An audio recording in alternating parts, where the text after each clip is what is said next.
Hi hello வணக்கம் நண்பர்களே. இன்னைக்கு நம்ம எங்க வந்திருக்கோம் தெரியுமா? பஞ்சாப். இந்தியாவோட வீரமண்ணு பஞ்சாபோட இதயம் சொல்ற அமிர்தசர் தான் வந்திருக்கோம். இங்க இருக்க கோல்டன் டெம்பிளோட அழகு, வாகா பார்டரோட எமோஷனல் எனர்ஜி, இங்க தாங்க இந்தியாவிலே அதிகம் விவசாயம் பண்றாங்க. அதே மாதிரி இந்தியா சுதந்திரத்துக்காக போராடிய மக்களின் படுகொலைகள் ஏற்பட்ட வரலாற்று இடங்களும் இங்க தாங்க இருக்கு. நம்ம கேள்விப்பட்ட இந்த ஊரோட ரியல் வைபை 3 நாள் 2 நைட்ல நம்ம ரியலா எக்ஸ்பீரியன்ஸ் பண்ண போறோம். நீங்க அமிர்தசர் போறீங்கன்னாக்கா இந்த வீடியோ கண்டிப்பா உங்களுக்கு யூஸ்ஃபுல்லா இருக்குங்க. இந்த வீடியோ ஃபுல்லா பாருங்க. கம்ப்ளீட் டிராவல் இன்ஃபர்மேஷன் வித் பட்ஜெட்டோட எல்லாமே சொல்லி ஹெட்செட் பண்ணிக்கோங்க, டைமை ஃப்ரீ பண்ணிக்கோங்க. எங்களோட வர்ச்சுவலா இந்த அமிர்தசர் சுத்தி பார்த்தலாம் வாங்க. வந்து இவனுக்கு இந்த மாதிரி ஃபிளாகை போட்டு விட்டானுங்க.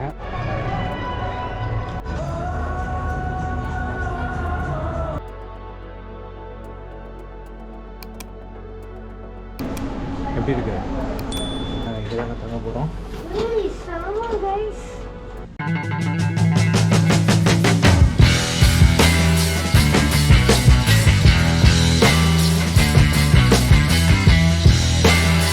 பஞ்சாப் போகிறதுக்கு நாங்கள் ஃப்ளைட்டில் போகலாம் டிசைட் பண்ணிட்டு நாங்கள் சென்னை ஏர்போர்ட் வந்துட்டோங்க. ஃப்ளைட் ஏறதுக்கு முன்னாடி ரொம்ப பசிக்குதுன்னு சொல்லிட்டு இங்கே ஃபுட் ஆர்டர் பண்ணலாமேன்னு சொல்லிட்டு இங்கே கவுண்டரில் வந்து ஆர்டர் பண்ணாங்க. 3 இட்லி, ஒரு பொங்கல், ஒரு கோல்ட் காஃபி தான் வாங்கினேன். இதுக்கே வந்து எனக்கு 1000 ரூபாய் ஆயிடுச்சுங்க. இதுக்கு நான் ட்ரெயினில் பஞ்சாப்புக்கே போயிருப்பேங்க.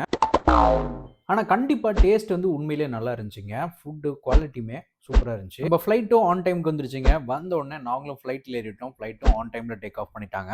நான் ஏர் இண்டியா புக் பண்ணியிருந்தேங்க. ஏர் இண்டியாவில் வந்து பார்த்தீங்கன்னாக்கா உங்களுக்கு ஃபுட்டு வந்து காம்ப்ளிமெண்ட்ரியாக கொடுப்பாங்க. என்னோட சாய்ஸ் என்னன்னா பெஸ்ட் வந்து ஏர் இண்டியா புக் பண்ணிக்கோங்க. மற்ற ஏர்லைன்ஸை கம்பேர் பண்ணுறப்ப ஏர் இண்டியா உண்மையிலே ஒர்த்துன்னு சொல்லாங்க. அவங்க கொடுக்குற ஃபெசிலிட்டிஸும் சரி, சர்வீஸும் சரி உண்மையிலே ஒர்த்தபிளாக இருக்குங்க நீங்கள் கொடுக்குற ப்ரைஸ்க்கு. நாங்கள் டெல்லி ஏர்போர்ட் வந்துட்டோம். இப்போ தான் லக்கேஜெலாம் எடுத்தோம். அடுத்து நாங்கள் கேப் ஏற போகிறோம். கேப் வந்து எங்களுக்கு வெளியில் அவுட் சைடில் வந்து பார்க்கிங்கில் இருக்குது. இதுவும் நாங்கள் ஏற்கனவே புக் பண்ணிட்டோம். நம்ம கார் ரெடியாக இருக்குங்க. கார் வந்துருச்சு நம்ம பிக்கப்புக்கு. இங்கேருந்து நம்ம அப்படியே கிளம்ப வேண்டும். நீங்கள் பஞ்சாப் போகிறதுக்கு எங்கே இருந்தாலும் நியூ டெல்லி வந்துடுங்க. நியூ டெல்லியிலேருந்து தான் நீங்கள் வந்து பஞ்சாப் போக முடியும். ட்ரெயினில் போகணுன்னாக்கா ஸ்வர்ண சபத்தின்னு ஒரு ட்ரெயின் இருக்குது. அமித்ஷா வந்தே பாரத்னு ஒரு ட்ரெயின் இருக்குது. அப்புறம் சேனா பஞ்சாப்னு சொல்லிட்டு ஒரு ட்ரெயின் இருக்குங்க. இந்த ட்ரெயின் தான் கொஞ்சம் காஸ்ட் கம்மியான உள்ள ட்ரெயினுங்க. ஒருவேளை டெல்லியிலேருந்து பஞ்சாப்க்கு நீங்கள் பஸ்ஸில் போகணும்னு நினச்சிங்கனாக்கா ஒரு 8 to 10 hours ஆகும். டோட்டலாக 450 கிலோமீட்டருங்க. பஸ் ஃபேரும் பார்த்தீங்கன்னாக்கா 500 2000 ரூபா வருங்க. நீங்கள் எந்த மாதிரி பஸ் சூஸ் பண்ணுறீங்களோ அதுக்குண்டான காஸ்ட் வருங்க. அமிர்தசர் போயிட்டீங்கன்னாக்கா அங்கே வந்து லோக்கல் ஆட்டோ ரிக்ஷாஸ்லாம் இருக்குங்க. இங்கே வந்து ஒரு 10 rupeesலேருந்து ஸ்டார்ட் பண்ணுறாங்க. நீங்கள் எவ்வளோ டியூரேஷன் போகிறீங்களோ அதுக்கு தகுந்த சார்ஜஸ் வந்து வாங்குவாங்க. பஞ்சாப் வந்தோன்னா நாங்கள் ஃபஸ்ட்டு விசிட் பண்ண பிளேஸ் வந்து பார்த்தீங்கன்னாக்கா இந்தியா பாகிஸ்தான் பார்டர் தாங்க. அதாவது அட்டாரி வாகா பார்டர் சொல்லுவாங்க. இங்கே காரில் வந்தீங்கன்னாக்கா பார்க்கிங் காஸ்ட் வந்து 50 ரூபா வாங்குவாங்க. ஆனால் ஸ்லிப்பு தர மாட்டாங்க. இங்கே கார் நிப்பாட்டுறதுக்கு நல்ல ஸ்பேஸ் இருக்குது. உள்ள பெரிய பேக்ஸ்லாம் எதுவும் அலோவ் பண்ண மாட்டாங்க. பாருங்க வந்தாங்க. வந்து இவனுக்கு இந்த மாதிரி ஃப்ளாகை போட்டு விட்டானுங்க. போட்டுவிட்டு ஒரு 20 ரூபா வாங்கிட்டானுங்க. உங்களுக்கு விருப்பம் இருந்தால் நீங்கள் போட்டுக்கோங்க. இல்லாட்டி ஒரு 10 ரூபா கொடுத்தீங்கன்னா போதும். அதுக்கு மேலெலாம் தராதீங்க. இங்கே லேடிஸ் தனியாக வர்றாங்க, ஜென்ட்ஸ் தனியாக வர்றாங்க. ஜென்ட்ஸ் தனி கியூவு, லேடிஸ் தனி கியூவு. ப்ராப்பராக செக் பண்ணிட்டு தான் உள்ள அலோவ். இங்கே ஒரு கம்ப்ளீட் செக்கிங் பண்ணுறாங்க. இங்கே செக் பண்ணிட்டு தான் நம்ம உள்ள அலோவ் பண்ணுறாங்க.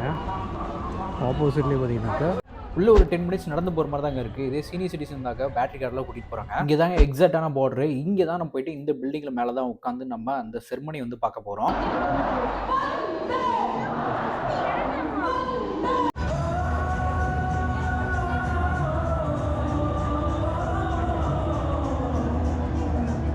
இந்த செர்மனி வந்து பார்த்தீங்கன்னாக்கா டெய்லி 5:30க்கு ஸ்டார்ட் பண்ணுறாங்க. ஆல்மோஸ்ட் வந்து ஒரு 1 hour பக்கமாக இந்த செர்மனி பண்ணுறாங்க. இங்கே பிஎஸ்எஃப் அப்படிங்கிற மிலிட்ரி தாங்க வந்து நமக்கு வந்து இந்த செர்மனி வந்து பண்ணி காட்டுறாங்க. நான் இங்கே ஜஸ்ட் போயிட்டு பார்த்துட்டு வந்துடலாம்னு நினச்சேன். ஆனால் இங்கே வந்து உட்காந்ததுக்கு அப்புறம் தான் தெரியுது இங்கே இருக்கிற க்ரௌட் வந்து பார்த்தீங்கன்னாக்கா பெரிய எனர்ஜி வந்து கொடுக்குறாங்க. உண்மையிலே வந்து அந்த நாட்டு பற்று வந்து இங்கே வந்து உட்காந்தோன்னே நமக்கு வருது. அதுவும் இந்த பரேட் சொல்லுவாங்க பாருங்க, கிட்டத்தட்ட 20 seconds வந்து அப்படியே வந்து ஹோல்ட் பண்ணி சொல்லுவாங்க. வேற லெவலுங்க அது.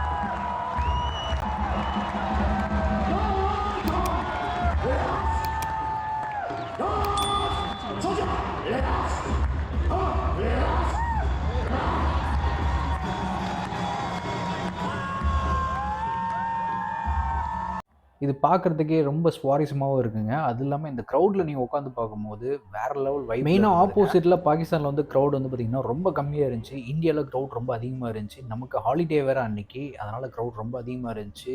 சவுண்டுமே பார்த்திங்கனாக்கா செம்ம ஹெல்த்துவாக இருந்ததுங்க அங்கே. இங்கே ஒரு ஏர்கிராஃப்ட் வந்து டிஸ்பிளேல வச்சுருக்காங்க. இங்கே ஒரு போட் வச்சுருக்காங்க. இந்த வேலி போட்டிருக்காங்க பார்த்தீங்களா? இந்த வேலிக்கு அந்த சைடு வந்து பாகிஸ்தான், இந்த சைடு வந்து பார்த்திங்கனாக்கா இது வந்து இந்தியா, அந்த சைடு வந்து பாகிஸ்தான். கிட்டத்தட்ட பாகிஸ்தான் போர்டர்லேயே இருக்கும், டெஸ்ட் பண்ணுற மாதிரி. நெக்ஸ்ட்டு நாங்கள் கோல்டன் டெம்பிள் போகலான்னு சொல்லி போயிட்டுருக்கோங்க. கோல்டன் டெம்பிள் நைட்டில் பார்க்குறதுக்கு ரொம்பவே பியூட்டிஃபுல்லாக இருக்கும்னு சொல்லி சொன்னாங்க. அதனால் நாங்கள் நைட்டில் வந்து ட்ராவல் பண்ணி போயிட்டுருக்கோம். பார்டர்லேருந்து சிட்டிக்கு வந்து கிட்டத்தட்ட 30-35 கிலோமீட்டர் ஆகுங்க. இந்த ஸ்டாச்சு வந்து மெயின் சர்க்கிளுங்க. இங்கே தான் வந்து கோல்டன் டெம்பிளும் ஜாலியன் வாலாபாக்கும் இருக்குங்க. இந்த ஸ்டாச்சுக்கு அப்படியே ஆப்போசிட்டில் இப்படி போனோம்னாக்கா ஜாலியன் வாலாபாக் வந்து. அடுத்து நம்ம வந்திருக்கிறது ஐகானிக் பிளேஸான கோல்டன் டெம்பிள் தாங்க. இதுதான் கோல்டன் டெம்பிளோட என்ட்ரன்ஸு. இங்கே வந்து உள்ளே செப்பல் போட்டு போக முடியாது. அது மாதிரி ஸ்கர்ட்டு, ஷூஸ், சாக்ஸு இதெல்லாம் எதுவுமே அலௌட் இல்லை. கேப் கூட போட்டு போகக்கூடாது. அதுக்கு எல்லாமே வந்து பார்த்திங்கன்னா இங்கே ஃப்ரீ பூத் இருக்குது. இங்கே வந்து ஷூஸ்லாம் வச்சிடலாம், ஷூஸ், செப்பல்ஸ்லாம். உங்களோட லக்கேஜ் கூட நீங்கள் வைக்கிறதுலாம் இங்கே கொடுத்துட்டு போயிடலாம். இது எல்லாமே ஃப்ரீ ஆஃப் காஸ்ட் தான். இங்கே ஃப்ரீயாக வந்து அந்த காஃப் கொடுக்குறாங்க. அதை எடுத்து நம்ம வந்து தலையில் கட்டிக்கணும். நம்ம தலையில் கட்டலைன்னா உள்ளே அலோவ் பண்ண மாட்டேங்கிறாங்க. என்ட்ரன்ஸ்லேயே தண்ணி போகிற மாதிரி இருக்குங்க. அங்கே வந்து காலை ஃபுல்லாக வாஷ் பண்ணிட்டு தான் போகணும். கம்பல்சரி இது கால் வாஷ் பண்ணிட்டு தாங்க உள்ளே அலோவ் பண்ணுறாங்க. உள்ளே போன உடனே நமக்கு ஆப்போசிட்லேயே பார்த்தீங்கன்னா ஒரு பெரிய குளம் இருக்குங்க. அந்த குளத்துக்கு நடுவில் தான் வந்து கோல்டன் டெம்பிள் அமைஞ்சிருக்கு. இங்கே என்ட்ரன்ஸ் வந்து ஃப்ரீ தாங்க. டைமிங்ஸ் பார்த்தீங்கன்னாக்கா 24/7 கோயில் ஓப்பனில் தான் இருக்கும். நீங்கள் எப்போ வேணாலும் போகலாம். இங்கே இருக்க போர்டில் வந்து என்ன போட்டிருக்காங்கனாக்கா, இங்கே குளத்தில் இருக்க மீன்களுக்கு வந்து ஃபீட் பண்ணக்கூடாதுன்னு போட்டுருக்காங்க. அதே மாதிரி வித்தவுட் பெர்மிஷன் வந்து நீங்கள் ஃபோட்டோஸும் எடுக்கக்கூடாது, இறங்கி நீங்கள் குளிக்கவும் கூடாது. இறங்கி குளிக்கிறதுக்கு தனியாக ஒரு இருக்கு, அங்கே தான் நீங்கள் போய் குளிக்கணும். இந்த பொற்கோயிலை வந்து அமைதிக்கும் சேவைக்கு மிக சிறந்த உதாரணமான இடம் சொல்லி சொல்கிறாங்க. பொதுவாக கோயிலெலாம் பார்த்தீங்கன்னாக்கா நம்ம மேலே ஏறி போயிற மாதிரி தான் இருக்கும். ஆனால் இந்த கோயில் பார்த்தீங்கன்னாக்கா நம்ம படி மேலே இறங்கி கீழே போகிற மாதிரி இருக்கும். இது வந்து ஹியூமனிட்டியை குறிக்கிற மாதிரி வந்து இந்த மாதிரி அமைச்சிருக்காங்க. இங்கே கோயில் வரவங்களுக்கு எல்லாத்துக்குமே பார்த்தீங்கன்னா பிரசாதம் கொடுக்குறாங்க. அது மட்டும் இல்லாமல் தயாரிக்கிற பாத்திரம்லாம் வாஷ் பண்ணுறது யாருன்னு பார்த்தீங்கன்னாக்கா இங்கே இருக்க பக்தர்லேயே வந்து வாலண்டியராக வந்து அவங்களே வாஷ் பண்ணி கொடுக்குறாங்க. இந்த கோயிலுக்கு மேலே இருக்க கோல்டுக்கு பேர் வந்து பார்த்தீங்கன்னாக்கா அமிர்தா சாராஸ்ன்னு சொல்கிறாங்க. அதுதான் இந்த ஊருக்கு அந்த பேரை வச்சிருக்கு. இந்த கோயிலோட மேல்கூரை பார்த்தீங்கன்னாக்கா தங்கத்தில் பண்ணியிருக்காங்க பார்த்தீங்களா, அது வந்து 750 கிலோ வந்து பண்ணிருக்கிறதா சொல்லி சொல்கிறாங்க. அந்த 750 கிலோவும் பார்த்தீங்கன்னாக்கா பியூர் கோல்டுன்னு சொல்லி சொல்கிறாங்க. 19th செஞ்சுரியில் உள்ள மகாராஜா ரஞ்சித் சிங் தான் வந்து இந்த 750 கிலோ கோல்டு பியூர் கோல்டாக போட்டு இந்த கவர் பண்ணதா சொல்லி சொல்கிறாங்க இந்த டெம்பிளுக்கு. பொற்கோயில் பார்த்துட்டு அப்படியே பார்த்தீங்கன்னாக்கா ஆப்போசிட்லேயே வந்து இருக்குங்க ஜாலியன் வாலாபாக். இது வெறும் பார்க்க கிடையாதுங்க. இது வந்து சுதந்திர போராட்டத்துக்காக நிறைய பேர் வந்து ரத்தம் சிந்தி இறந்துருக்காங்க. அதோட நினைவா இது வந்து பார்க்காவே கிரியேட் பண்ணி வச்சிருக்காங்க மக்கள் பார்வைக்காக. ஜாலியன் வாலாபாக் உள்ள போறதுக்கே முன்னாடியே பார்த்தீங்கன்னாக்கா இந்த ஸ்டாச்சு ஒன்று வச்சிருப்பாங்க. இங்கே வந்து இறந்தவங்களுக்காக நினைவு சின்னமா வந்து இந்த ஸ்டாச்சு வச்சிருக்காங்க. இதுல வந்து கல்வெட்டுல யாரெல்லாம் இறந்தாங்களோ அவங்களோட பேரெல்லாம் வந்து பதிச்சிருக்காங்க. இதுதாங்க என்ட்ரன்ஸ் வந்து ஃப்ரீ தாங்க. இங்கே வந்து காலையில் 10 மணிலேருந்து ஈவினிங் 7:30 மணி வரைக்கும் உள்ள அலோவ் பண்ணுறாங்க இந்த பார்க்குக்கு. நீங்கள் பொற்கோயில் போனீங்கன்னாக்கா கண்டிப்பாக அந்த இடத்த மறக்காமல் பார்த்துட்டு போங்க. ஒரு 1 ஹவர் ஸ்பெண்ட் பண்ணிங்கன்னா போதுங்க. ஏப்ரல் 13, 1919. இது நீங்கள் நிறைய வந்து எல்லாருமே படிச்சிருப்பீங்க. ஸ்கூலில் கூட படிச்சிருப்பீங்க. ஜாலியன் வாலாபாக்னு சொல்லிட்டு ஒரு சோஷியல் ஸ்டடீஸில் வந்திருக்கும். சுதந்திரத்துக்காக போராடி இருந்த மக்களை வந்து கூட்டிகிட்டு வந்து எல்லாத்தையும் ஒரே இடத்துல அசம்பிள் பண்ணாங்க. இங்கே தான் அசம்பிள் பண்ணாங்க. இங்கே அசம்பிள் பண்ணிவிட்டு பேச்சுவார்த்தை நடத்துவாங்கன்னு பார்த்தாக்கா எல்லாத்தையுமே சுட்டு கொன்னுட்டாங்க. அப்போ எல்லாம் சிதறி ஓடினாங்க. ஓடுறப்ப அவங்க சுடும்போது அந்த புல்லட் மார்க்ஸ் எல்லாமே பார்த்தீங்கன்னாக்கா இங்கே இருக்க பில்டிங்கில் பட்டிருக்கும். அது எல்லாத்தையுமே மார்க் பண்ணி வச்சுருப்பாங்க. அவ்வளோ பெரிய கொடுமையான செயல் இங்கே தாங்க நடந்தது. அதுக்கு நினைவாக வந்து இந்த பார்க் அப்படியே வச்சுருக்காங்க. இங்கே நிறைய விஷயங்கள் இருக்குங்க. மறக்காமல் போய் பாருங்கள். நமக்கு விஷுவலாகவும் ஒரு சில விஷயங்கள்லாம் சொல்கிறாங்க. ரொம்பவே உணர்ச்சியாக இருந்தது அது பார்க்குறப்ப. ஜாலியன் வாலாபாக் பார்த்துட்டு அப்படியே வந்தீங்கன்னாக்கா வர்ற வழியில் பார்த்தீங்கன்னாக்கா நிறைய கடைகள் இருக்குங்க. இது வந்து ஷாப்பிங் பிளேஸ்னு கூட சொல்கிறாங்க, இல்லை மார்க்கெட்டுன்னு கூட சொல்கிறாங்க. இங்கே வந்து பார்த்தீங்கன்னாக்கா நீங்கள் நெகோஷியேட் பண்ணி நீங்கள் தேவையான பொருட்கள் வந்து வாங்கலாம். இங்கே எல்லா பொருட்களுமே பார்த்தீங்கன்னாக்கா ஒரு சில ப்ராடக்ட்ஸ்லாம் ஹோம்மேடாக பண்ணியிருக்காங்க. இதெல்லாம் நிறைய கடை இருக்குங்க. பர்ச்சேஸ் பண்ணுறதுக்கு கரெக்டான இடம். இங்கே பக்கத்துலேயே மெக்டொனால்ட்ஸும் இருக்குங்க. சப்போஸ் உங்களுக்கு கொஞ்சம் மெக்டொனால்ட்ஸ் மாதிரி சாப்பிடணுன்னாக்கா இங்கே வந்துக்கலாம். ஜாலியன் வாலாபாக் அப்படியே ஆப்போசிட்டில் பார்த்தீங்கன்னா ஒரு ரெஸ்டாரண்ட் இருக்கும், மான்ஸ்லின்னு. நாங்கள் இப்போ சாப்பிட வந்திருக்கோம். எல்லா இடத்தையும் முடிச்சுட்டு டின்னர் சாப்பிட தான் வந்திருக்கோம். இங்கே வந்து பார்த்திங்கனாக்கா ரொட்டி சப்பாத்திலாம் கொஞ்சம் ஸ்பெஷலாக கிடைக்குதுன்னு சொல்லுவாங்க பஞ்சாப் ஸ்டைலில், அதனால சாப்பிட தான் இங்கே வந்திருக்கோம். நார்த் இந்தியா வந்தாக்கா எப்பவுமே கொடுப்பாங்க ரெட் ஆனியன் வித் சட்னி. பாருங்கள், இதில் வந்து பட்டர் நான் ப்ளஸ் ரொட்டி இருக்குது, ப்ளஸ் பன்னீர் பட்டர் மசாலா. எப்படி இருக்கு? அது கொஞ்சம் பிடிச்சிருக்கா? டேஸ்ட் உண்மையிலே சூப்பராக இருக்குங்க. நல்ல கீ போட்டு பட்டர் போட்டு சூப்பர் டேஸ்ட்டாக. பில் வந்து 919 வந்துருக்கு. அடுத்து நாங்கள் வந்திருக்க இடம் பார்த்தீங்கன்னாக்கா துர்கைநாத் டெம்பிள் தாங்க. இது வந்து ஒரு ஃபேமஸான டெம்பிள்ங்க. இங்கே நீங்கள் டைம் இருந்துச்சுன்னா கண்டிப்பாக போய் பாருங்கள். உண்மையிலே பீஸ்ஃபுல்லாக இருக்குங்க. இந்த கோயிலை பார்க்கறதுக்கு கிட்டத்தட்ட பொற்கோயில் மாதிரியே இருக்குங்க. இங்கேயும் வந்து மேலே வந்து பார்த்தீங்கன்னா கோல்டு பிளேட் பண்ணி வச்சுருப்பாங்க. துர்கா டெம்பிளில் இது ஒரு ஃபேமஸான துர்கா டெம்பிள் தான்.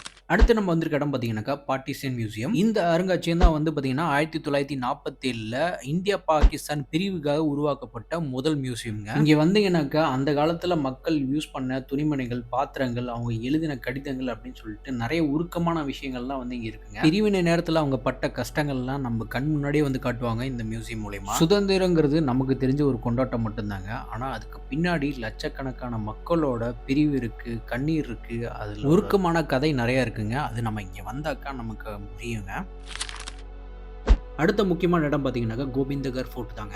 இங்கே என்ட்ரி ஃப்ரீ வந்து 180 ரூபாயிலேருந்து ஸ்டார்ட் ஆகுதுங்க. அதே மாதிரி டைமிங்ஸ் வந்து பார்த்தீங்கன்னா காலையில் 10 மணிலேருந்து நைட்டு 10 மணி வரைக்கும் ஓப்பனில் இருக்குங்க.